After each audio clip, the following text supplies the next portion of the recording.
All right, Noah, we were at Applied Net last week. Boy, it was a jam-packed week. I will also say it was pretty jam-packed with people. It's at 4,300 and it felt like it, right? It really did feel Yes. like it was a packed event.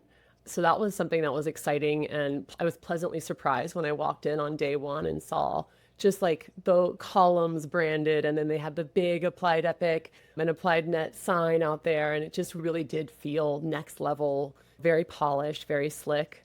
So that was Yeah, I would agree with you about all that. And the fact that there were some companies that have been on it for 10 plus years, decades, working with Applied, they're fans of Applied Epic out there. And it's really like fun to have the conversations with them. I know this is the first time we've been to Applied Epic, but just hearing what people are talking about, how they use it, and really they live inside the system as the lifeblood of their organization. And the announcements that kept coming out at the keynotes, it was just fun to watch so many people applauding the whole time.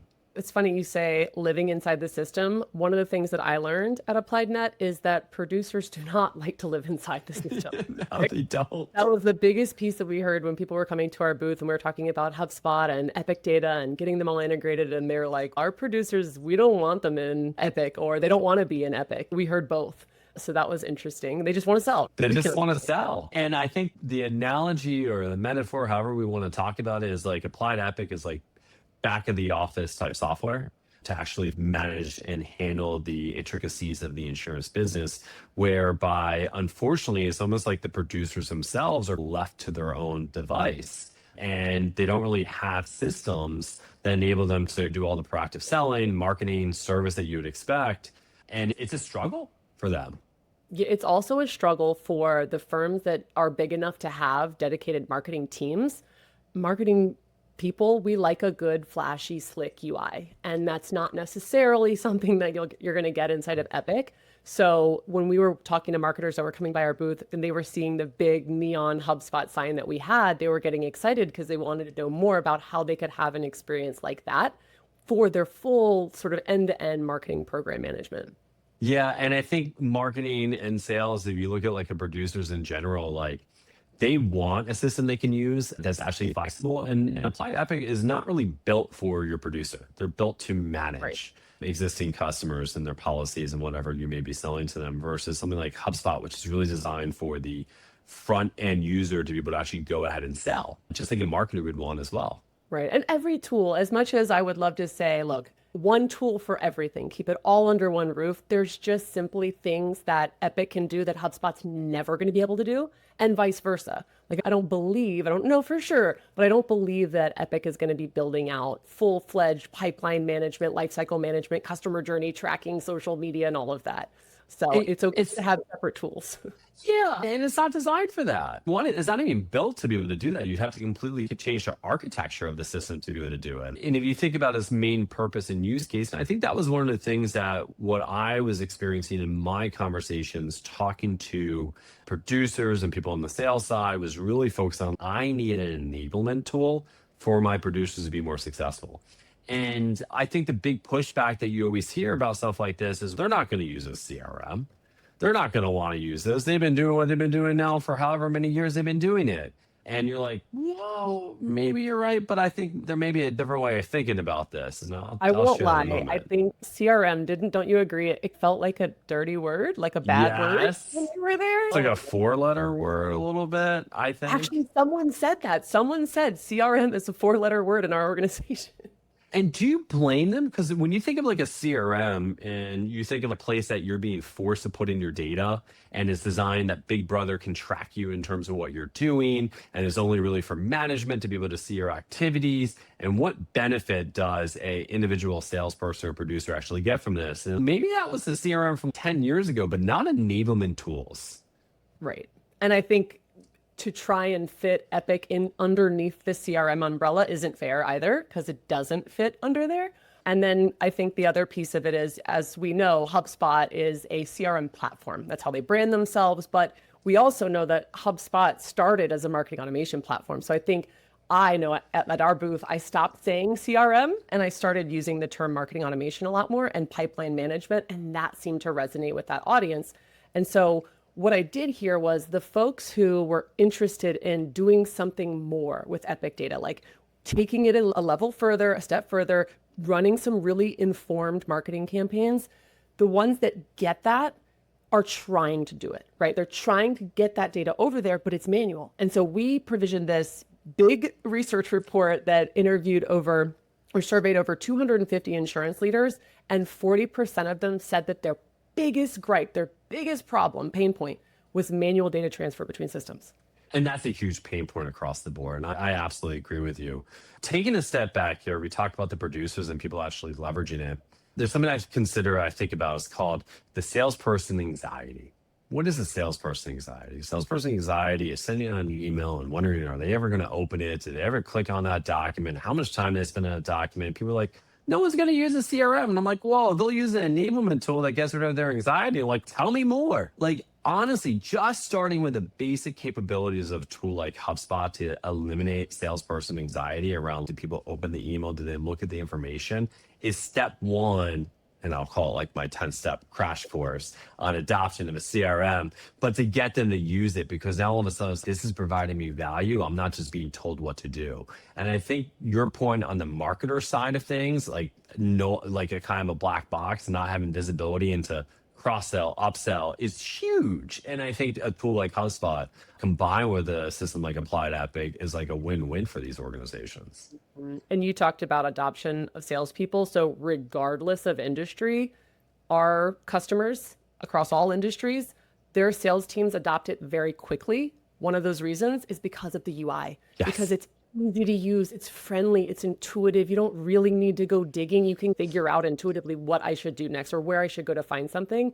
And I think, at least for in the insurance industry, our biggest mistake was not having a big screen at our booth showing the inside of HubSpot, because that's one of the best things that it has to offer is its user friendliness. Yes, absolutely. But I think you nailed it. One is the user friendly from an experience, because you hear that, and not to mention the other big blue company out there that we'll keep names aside is not considered the same in terms of friendliness and ease to use. And you hear a lot of organizations who tried using that software in the past and have been scarred from using it now. And I think we have to break through that misunderstanding that not all systems are created equal. And going back to what we said earlier, it's not necessarily a CRM, it's an enablement tool. And that's actually how you're going to get adoption. You're going to focus on what the producer wants to start. And one thing they were looking for is they want to know who looked at my emails, who opened them. Like the most basic capabilities, but they don't actually have it right now. Two, they want to be able to set up sequences and emails to do automatic follow-ups to people who may look at those emails or follow up. They don't have those capabilities right now. Three, they want to make it easy to schedule a meeting with a meeting calendar link where you're not trying to go back and forth. These are all like really basic things in an enablement tool that with a tool like HubSpot you have, it is like at the same time, it's like trying to teach a kid how to eat broccoli. Not only are they getting nutrition, but hey, this tastes good too. Maybe broccoli isn't the best analogy to explain CRM, but I like broccoli. That's a different story. So yes to user friendliness, yes to enablement. One of the biggest products or results of enablement is revenue and scale. And 40% of the insurance leaders that were interviewed or surveyed as a part of our research report cited retention and revenue growth as their number 1 and 2 goals, their biggest focus. And so when I saw that stat, and then I think back to, oh, CRM is a 4-letter word, or we don't need that right now, it's too much. And that's how you get there, though. How else are you going to do it? Just marketing automation and CRM platform. That's how you get to it, like accelerated growth. The only other way you can do it is brute force, but it's just hiring a whole bunch of people. And then I guess on top of that point of generating the revenue, sure, you can brute force it, but are the people you're hiring going to stay if you don't give them the tools to be successful in the first place? And I think this is also what needs to change. If you want to attract the best talent out there, you have to give them a system that they can leverage and use and get up to speed really quickly on your products. Why else do you suppose? What else are they going to do to increase revenue? What other tactics can they use without the right tools in place? I guess it's not necessarily rhetorical, so much a question. I don't know the answer. One thing that I was really excited to see and surprised, because I'll be honest, going into this, I'm thinking insurance, it's a little old school, it's a little bit maybe not as super innovative, but the appetite for AI was there. And we talked to a lot of folks who are already using AI, right? They've already pulled it into their workflows. And on the second day, third day, the keynote with Anupam Gupta, their chief product officer, he unveiled, and it was a standing ovation, AI summarized customer notes. So that tells you a little bit about the pain that they're experiencing, right? So you've got someone who used to be a customer 4 years ago. They just came back around. Hey, I'd like to get a policy started with you all. And you're the person that's supposed to sell that. You got to go back and read a bunch of notes that are scrambled all over the place. Leveraging AI to do that got every single person up on their feet in that keynote. I think it goes back to the research where it talks about AI adoption. Only about a third of firms are actively using AI today, and most are still experimenting with it. So the fact that they're able to launch a product to enable people to do a better job when it comes to AI is fantastic. And the other challenge they all have are blockers around security or compliance or data fragmentation. And so they also want to figure out how do you make AI safe as possible. So I think the fact that they built this component means one, a stamp of approval, this is safe, and then we can start doing it. But it also is interesting because I feel like HubSpot's been doing this stuff for quite some time. It's just been there. And all of a sudden, like when it comes to thinking about this software, it's like they're just doing it as of today. We're like, this is stuff like years ago already. But it also shows you how much opportunity there is for companies to really take advantage of not only this software such as HubSpot or AI, but it becomes a massive competitive advantage. If your organization has a tool leveraging AI and has HubSpot, they will outcompete you, period. Period. They're going to communicate better. They're going to do better outreach. They're going to have more customers they can reach out to. They're going to be stickier. They're going to get faster responses. They're going to be able to provide the right material at the right time. I don't think this is just a matter of it's nice to have. It's a matter of survival at this point. That's the gospel, if you will, that I would like to preach is that just because you're doing really well, because we did talk to a lot of firms who are absolutely crushing it. They're bringing in revenue hand over fist, but they're not accelerating that revenue. That's just because the demand is already there. But going after additional demands and diversifying your demand to accelerate your growth and your scale, that's where HubSpot really comes in, married to the Epic data coming into HubSpot. So that's, come on, I know you're there. I know you're doing great, but you could be doing even better. And to Noah, to your point, your competition will be doing better if they've got HubSpot integrated with Epic. And I think we heard in the research report, if I remember correctly, large firms interestingly cite CRM as their top frustration. It's not that they lack a CRM. They may not lack a good, they may lack a good one, but that's a different story. It's that it's not integrated and the data is not flowing back and forth. And I don't think most companies are avoiding change out of fear. They're blocked by either legacy dependencies, lack of resources, or misalignment among leadership. And I think leadership really has to push this forward inside organizations and say, here are the tools for you to do a better job. Simply saying, go generate more revenue is not the same thing as saying, let's actually do a better job generating revenue, giving our teams the capacity to be more effective. And I think that's a big piece here. And I think you also said it earlier, and where you talked about marketing automation, marketing teams. I feel like that those individuals are like completely forgotten about half the time. And I think this is a true opportunity for those individuals to up their game to a whole new level. How do you see them using marketing automation? So I actually sat at a networking roundtable dedicated just to marketing in the insurance space. And my goodness, it was so fun talking to them because they're there. Their appetite is there for AI. The appetite is there for automation. They are pushing Epic beyond its capabilities, which I always love to hear because that's how I started with HubSpot, was trying to break it as much as I could and then pushing and pushing to get it to do more and more things. So there was some frustration around the areas where they were pushing and couldn't get any further. There was some frustration around user interface, like I mentioned earlier, but there's a lot of social media. There's a lot that they're trying to do with their producers. So one of their big pain points is their producers are going out and they're doing stuff in the field. They're going to an event, or I met this person out here. They don't have access to that information because it's not going anywhere, right? It's not getting logged into a CRM in a lot of cases. And so that gap is something that they are so hungry for, that data. They want context. And that is very hard to get unless there's some mechanism in place, whether it be a CRM or call tracking software, to measure and track that, right? Like, it's impossible to really grab that context and that data to enable yourself as a marketer if it's not there. I couldn't agree more. And also when you tend to think about it, and this is something else that was in a report, that 40% of teams are manually transferring data between systems. If you're a marketer, The only way for you to do an effective job is knowing what your customers have already purchased and be able to share additional information to them. If you don't have it, you're shooting blind. At that point, you're just spraying and praying that this information is going to be relevant for your audience. And that's like a crazy way of thinking about doing marketing, but that's how it's done now.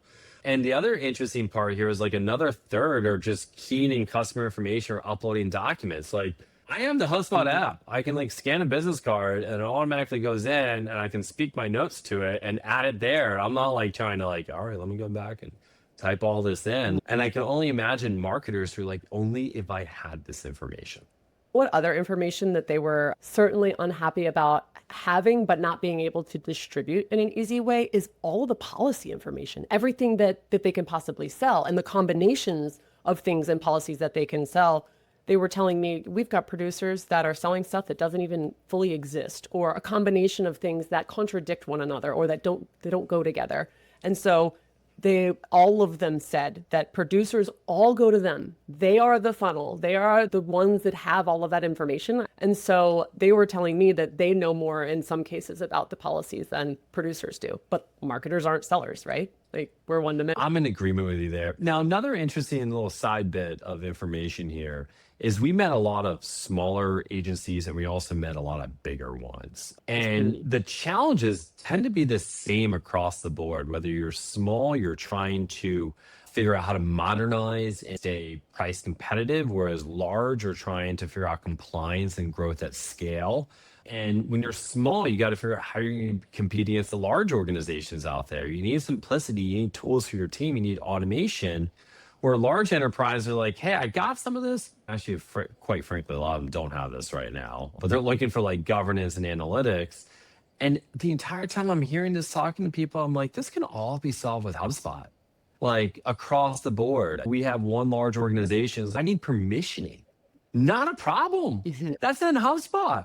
You can have as many different teams as you want, organizations, departments, set up all your scoring, all your routing, everything you need to be able to have and have all that permissioning there.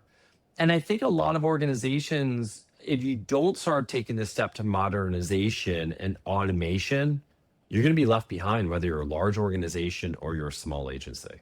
Yeah. The buzzword or phrase that I was left with is the intelligent insurance era. That's where they're trying to go, right? They're trying to get that data. They're trying to get the context so that they can inform how they go to market, how they sell, how they retain their customers. And so I love to hear that because us too, we're always trying to be more intelligent and AI is certainly one way to get there. Yeah. And I think this audience at the conference was very across the board. You had people who are producers and managers and sales managers. And then you had people who never even heard the word CRM, which kind of blew my mind. I just assumed everyone has heard the word CRM, but maybe it's a 4-letter word, so it's not allowed to be shared. I don't really know. I'm just taking lucky guesses out there. But I think that was one of the interesting things. And what was funny after having these conversations, whether it was someone in the accounting department or a different department out there, they all said the same thing. Wow, our producers could really use this.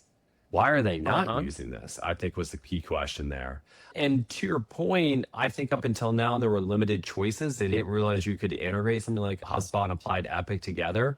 There isn't just one solution. There's multiple different ways to be able to make this work. But those conversations led right back to the marketing conversations that you were having with individuals about all the cool things they can do and just concepts they're not even aware of right now. Let's talk about the AEO concept. Answer engine optimization is the real key concept, and understanding how HubSpot can help them be able to do this. The ones who I think are making the moves are the ones who recognize the impact upon the organization. But from your experience, when you're talking to people on the marketing side, what are they doing now? Patchworking tools. There's a lot of tools in the marketing tech world, MarTech, as it were. So a lot of patchworking, a lot of little point solutions. And that's where I think a lot of the manual data movement pain point, that's why that showed through so big in the research report. And I want to go back though to, because we were talking about integrations, right? And that's how you get there, is getting the data in there. The ones who get it know they have to do it. In our research report, 38% said that integrations are too complex to manage. And I felt that when I was talking to people on the exhibit floor, there's fear around it. And we even talked to some folks that had an integration and they weren't getting what they needed, but they weren't a part of the discovery and planning and the architecting of it. And so I want to assure those who may be listening today that there's not really any reason to be fearful. Anything that we do in any part of tech is moving data around. It's connecting things, disconnecting things. You could argue that anyone should be scared about any of that stuff. But because it's, I don't know, abundant in our digital lives, there's really nothing to be afraid of. We're doing this for some of the biggest insurance firms out there that have multiple instances of HubSpot and Epic and still are finding ways through, at least in some cases, data warehouses, data lakes, to get that data in a place where they can then deploy it to the different instances in a way that is going to enable them, keyword enablement, which we keep coming back to. Yeah, I think you nailed it. I think it's just letting people know it's possible. Listen, there's different flavors for doing it. There's different ways you can do it. There's different types of information that you're looking for. And at the most basic level, just having contact company names, policies. Yeah. You don't need all the details in there. You just need to know certain information to be able to have awareness. And that enables you to do cross-selling, enables you to do renewals, enables you to do reminders, enables you to do all these items. But also what I think is forgotten, and we talked a little bit about, or at least I did for some people out there, was HubSpot Data Studio and the ability to start enriching data around all of your potential customers. And they're like, what?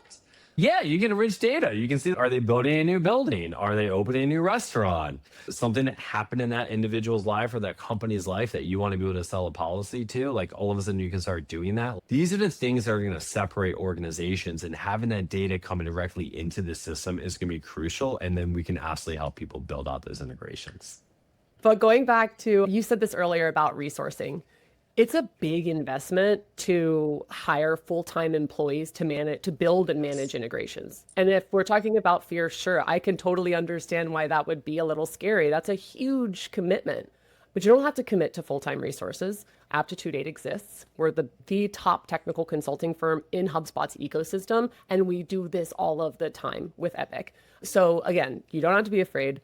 And we totally hear and understand that resourcing is a little sparse. I'll be honest, I think I talked to one firm when we were there. Obviously, there might have been others, but that had a tech team, that had developers on staff. And I remember being like, whoa, wow, that's so good for you. And so even still, they had some pain points, but at least they had data integrated. And I think that's a really good point. Whether or not you have that tech team or not, we're able to support you in this. And we can also make recommendations if you need to find someone internally who knows your applied Epic to be able to interface with us if that's the requirement. But our team knows enough to be able to help you guys no matter what, figure out the best way of doing this. Ultimately, in the end, it's about having something that works for your organization. And that's what our team does. They really take a deep dive into what you're doing and how it's going to work.